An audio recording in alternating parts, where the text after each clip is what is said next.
Support for Kalamazoo Lively Arts is provided by the Irving S. Gilmore Foundation, helping to build and enrich the cultural life of Greater Kalamazoo.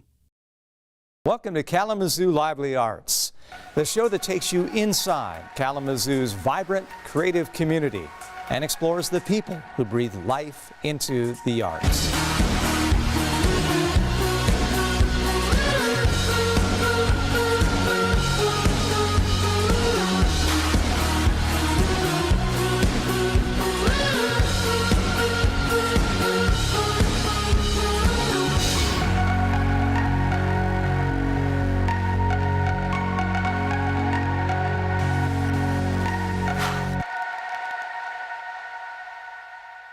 Hi everyone, I'm John Koch here at Miller Auditorium. On today's show, we'll dive into the world of music and the way it reaches people of all ages in Kalamazoo.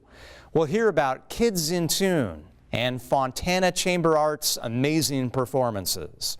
But first, Shelley Irwin stops by the Suzuki Academy of Music for a violin lesson and to learn more about their work with kids and families. What's your name and what do you play?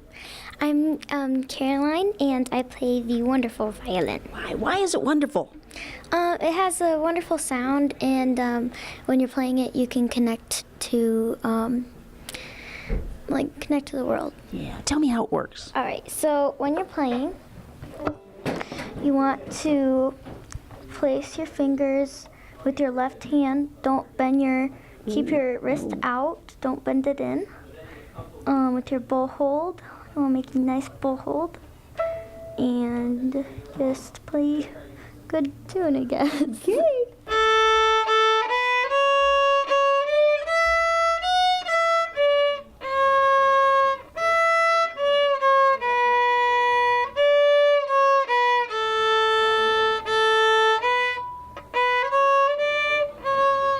Very nice. That was good. Should everybody learn to play the violin?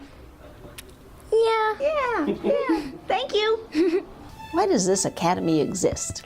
Well, the Suzuki Academy, it was founded in the 70s, and it's based on a method of learning musical instruments invented by Dr. Suzuki after World War II in Japan. And the whole idea is that it approaches music as if it was a language. So we start young, we try to immerse the student in it, lots of parent involvement. And then try to get this organic sense of musical ability from it. How young do you start? Our youngest students are 3. So we have 3-year-olds playing violin. We have a 3-year-old violin class, yeah. Yes.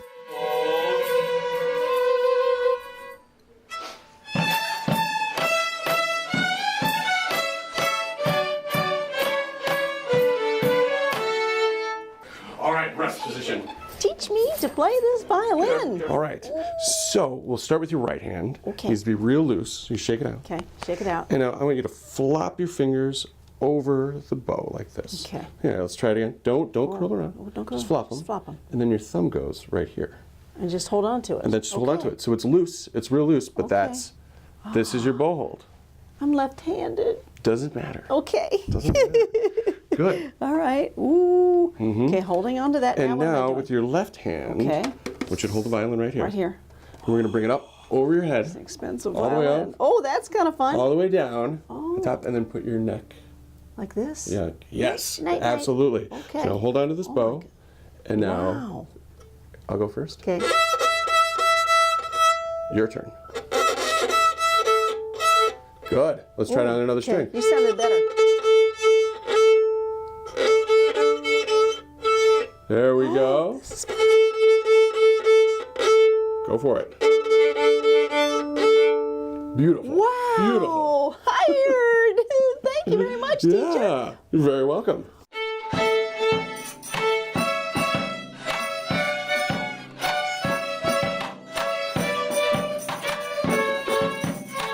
Tell me more about Suzuki, Dr. Suzuki. So Dr. Suzuki was a violin player and teacher from Japan, and after World War II, he had this vision of making music lessons and violin lessons more accessible. So his whole thing was that every child can and should play music. So at the time, and it's less so now, but there was this idea that you had to go and find the most talented kids and find the kids who have the talent and then pluck them out and train them really good, and then you'll have the best violin players. And Dr. Suzuki and myself are against that to a certain degree.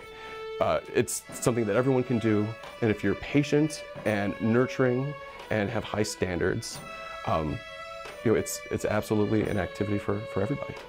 So if I'm a 12-year-old, you'll work with me a little more than Johnny over there that might have gotten it the first go around. Absolutely. I'll work with you no matter what. That's nice. Yeah.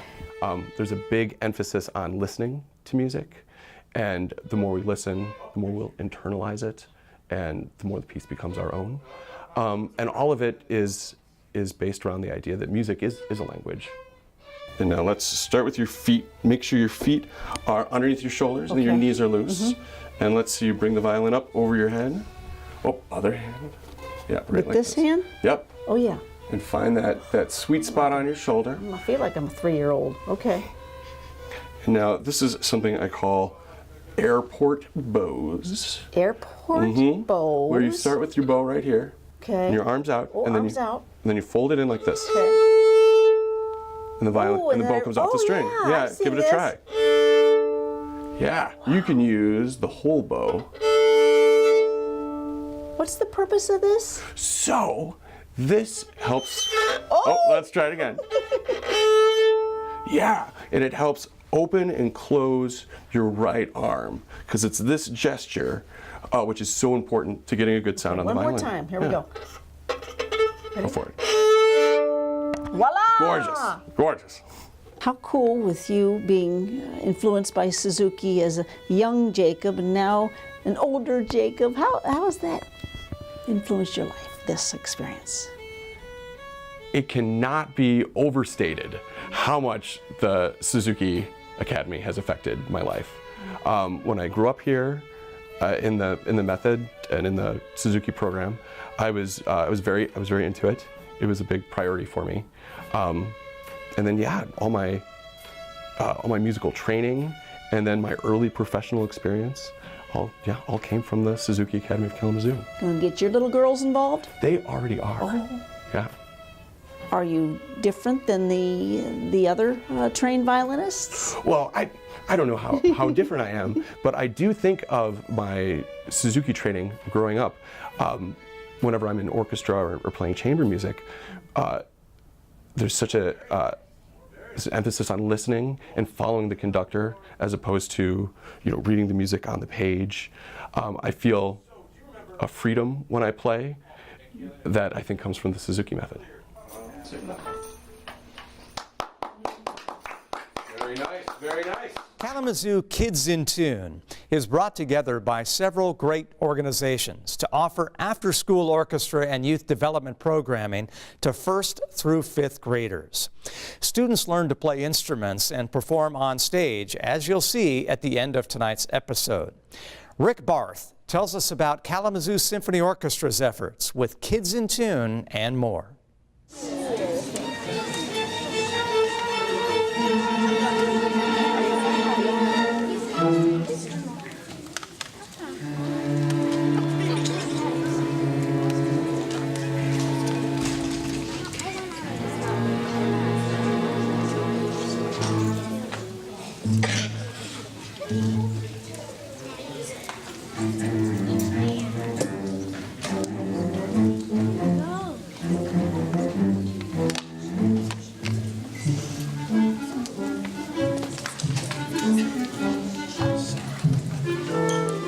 Kalamazoo Kids in Tune. How in tune are you? Congratulations on this success. Oh my goodness. Thank you, I appreciate it. Well, we're in tune because we listen to the A at the beginning of rehearsal and try to match it, but hopefully we're in tune with our community. We're helping kids be in tune more with the feelings that are inside of them, the children and adults who are around them.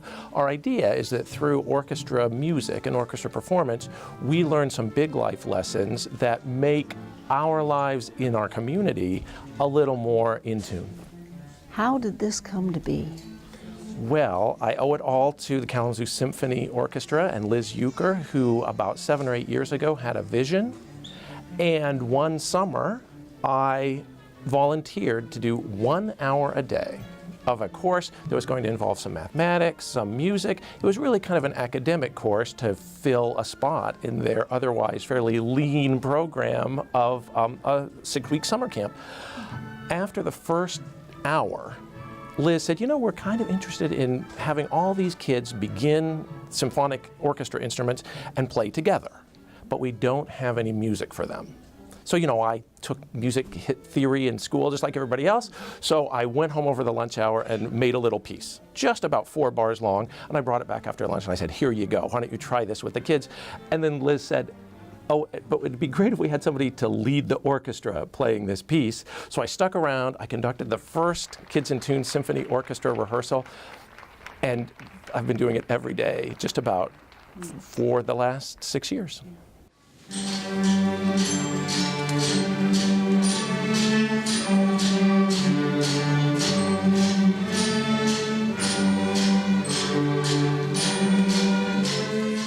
Who are the kids? Gosh, the kids are students at Woods Lake Elementary. We each year see, close to 100 kids all together. Some come and find that it's not for them. Some come and go and come back. We now have been at it long enough that those elementary kids have graduated and gone on to middle school, so we've followed them. We have a new program at a middle school here in town. We're working hard to try to find school bus transportation to bring kids from other middle schools all to that site. These kids, we hope, are having the kind of quality music experience that any child in America could have. The difference is that the symphony is stepping in where needed to provide instruments, to provide teachers, to provide the kind of support about getting to your lesson on time, about having that music stand that you need, having the clarinet reeds and the violin strings. What about this relationship with Orchestra Row? Well, what a great question. Yeah. Orchestra Row is the newest orchestra project of the Kalamazoo Symphony. It's a program designed for refugee families, predominantly from Syria. Also, we like to feel that all that experience with Kids in Tune allowed that program to start off with a strong foundation without having to go through some of the feeling their way, some of the hit and miss, trial and error. They seem to have started from day one and really have a wonderful program for children of refugee families.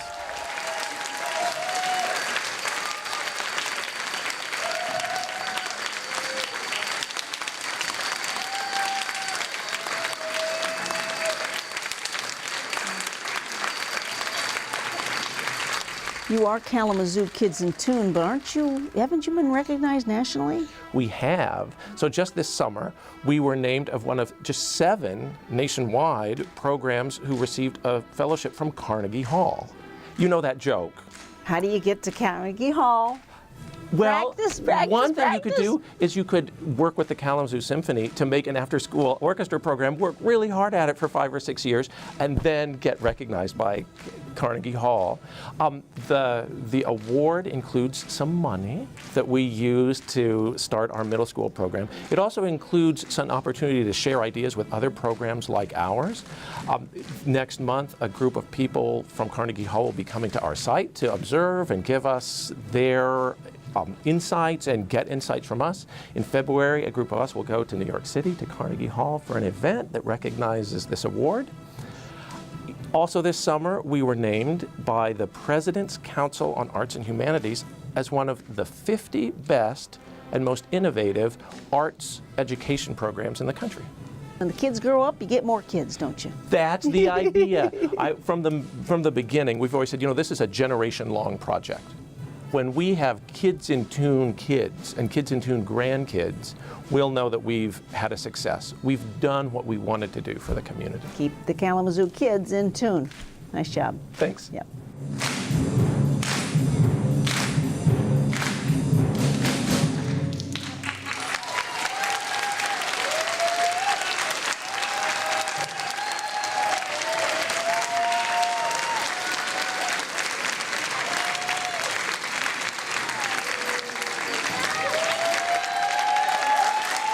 Fontana Chamber Arts works to support the creation and performance of high-quality chamber music in Kalamazoo. David Baldwin speaks with us about the variety of ways the organization connects with community, offering unique opportunities and access to the arts. David, it's nice to have you here. Lovely to be here. Could you start by telling us a little bit, as we talk about Fontana, what is chamber music? Because that's an integral part to what you do. Sure. Well, I have a very kind of broad definition of chamber music. So typically it's considered like trios or quartets or whatever. But I just had you guys will have a clip of this, of an octet coming in. And then there's plenty of jazz ensembles that I bring in, which I consider to be chamber music because it's smaller groups performing music together. And so it can be jazz, it can be classical, it can be anything, really. It just depends on how you define it, but I have a very broad definition of it.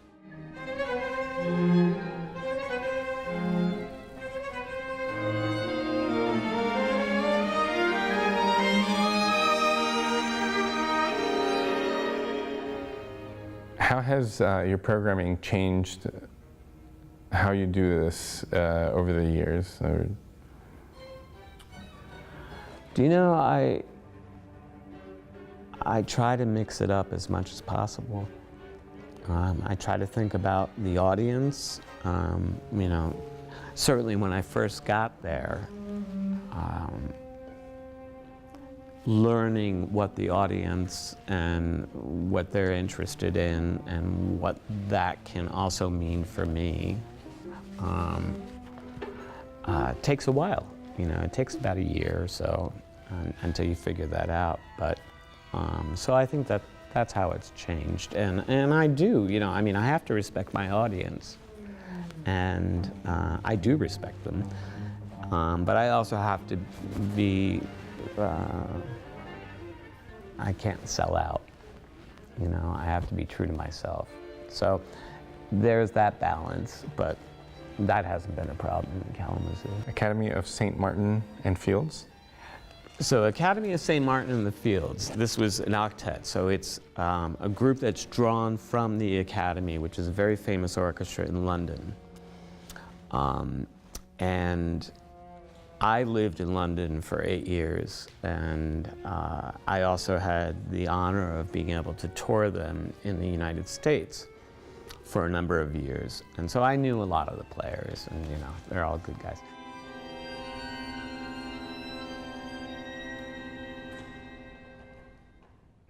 So to bring them in, I was shocked to find out that this was the first time that we had an octet performing in Kalamazoo. It was kind of stunning. But anyway, it was a beautiful program that they did. The Mendelssohn Octet, which is on the second half of the program, is just a staple in the repertoire and hugely famous. And so I was very honored to have them here.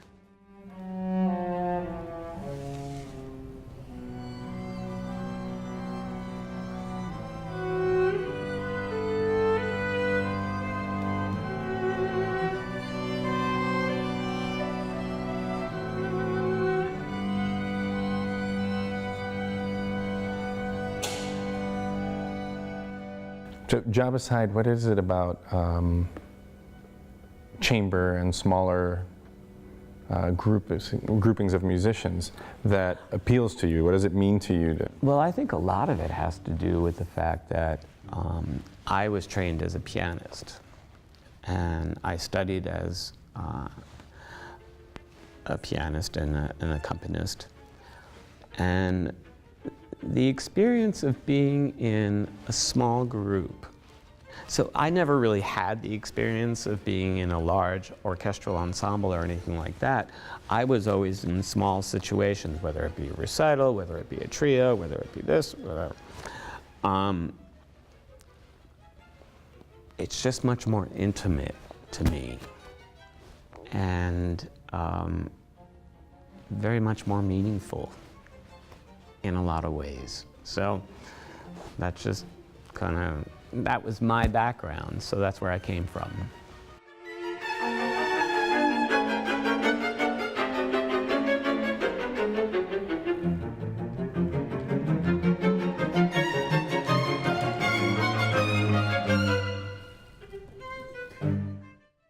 What is it that you think makes Kalamazoo a good place for you to host these international groups that are willing to come to Kalamazoo? I mean, I'm sure your reputation has now gotten around. I mean, they keep saying yes. Sure. Actually, it's not just Fontana, but it has an amazing musical scene. You have the Gilmore Festival, you have the Kalamazoo Symphony, you have all, it's actually maybe too much. We have, but I don't mean that. But we have a great musical scene there, much larger than any small community I've ever seen. And, you know, having been on the management side, I dealt with a lot of smaller communities, and no one had something of this order. So I think Kalamazoo is quite, a lot of it has to do with the Gilmore Foundation, who has helped support these things, but a lot of it has to do with just the people in the community, and they love their music. Fantastic. Well, thanks for spending some time with us. Thanks for telling us about Fontana and about the things that are coming up. Thank you.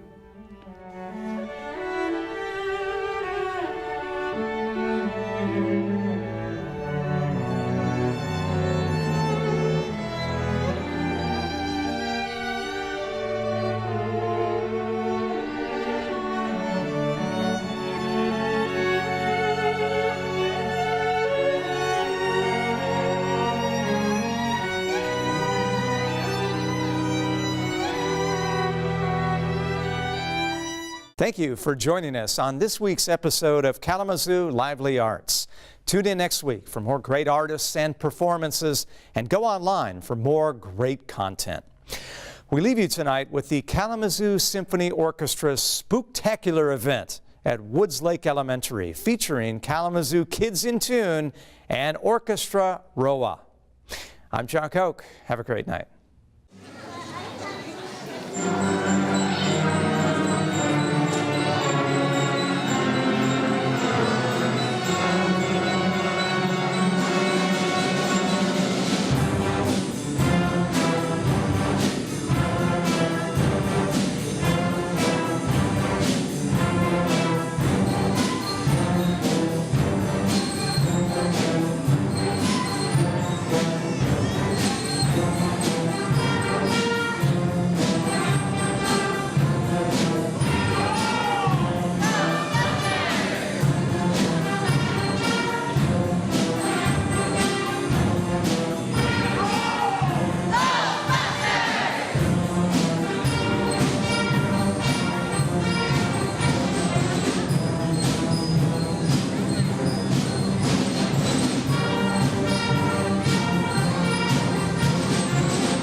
Support for Kalamazoo Lively Arts is provided by the Irving S. Gilmore Foundation, helping to build and enrich the cultural life of Greater Kalamazoo.